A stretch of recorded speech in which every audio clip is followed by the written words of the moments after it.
Susunod natin si si amylary.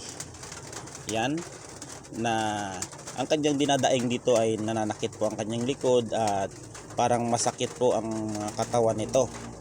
Yan, tatawasin natin. Nakatira pala siya ito sa sa barangay Idjo siguro o si Baste, pero OFW siya ngayon sa Saudi. Yan, at titignan natin at tatawasin natin si si Ma'am Amylary na ito. Ito ay mabait at ka-close ko ito si Auntie Amylary na ito. Is itong mabait at masipag at matulungin na kababayan nating OFW.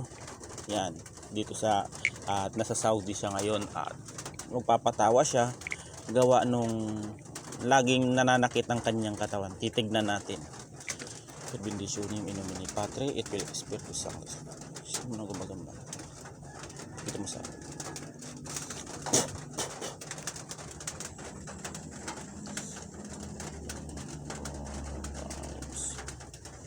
sino man ang gumagambala ay ipakita sa si bala sa kanya.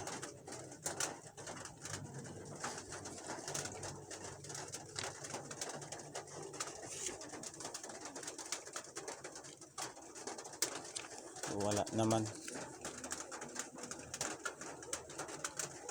Permahin lang natin kung meron bang gumagambala sa kanya.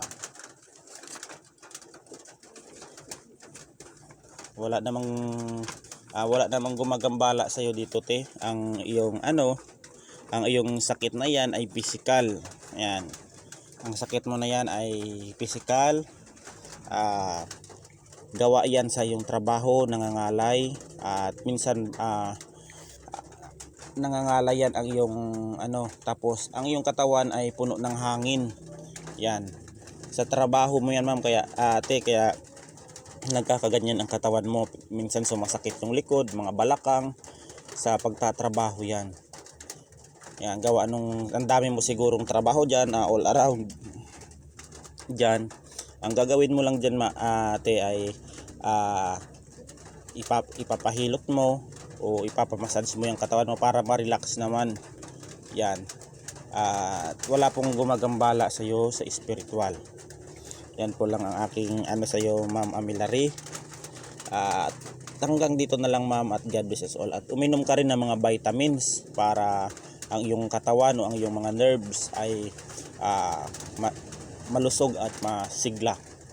Yan, at iwasan muna yung mga karne na yan, na mga pagkain tulad ng mga baboy, yung mga baka, ay dahil yan po ay nakakasama po sa ating kalusugan. Dapat din po kumain din po tayo ng prutas at gulay.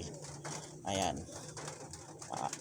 Para maiwasan yung mga pangangalay sa ating katawan, pananakit ng ating mga likod at balakang, pananakit ng ating mga kasukasuhan at lahat ng buong katawan. Yan. At hanggang dito na lang, at God bless us all.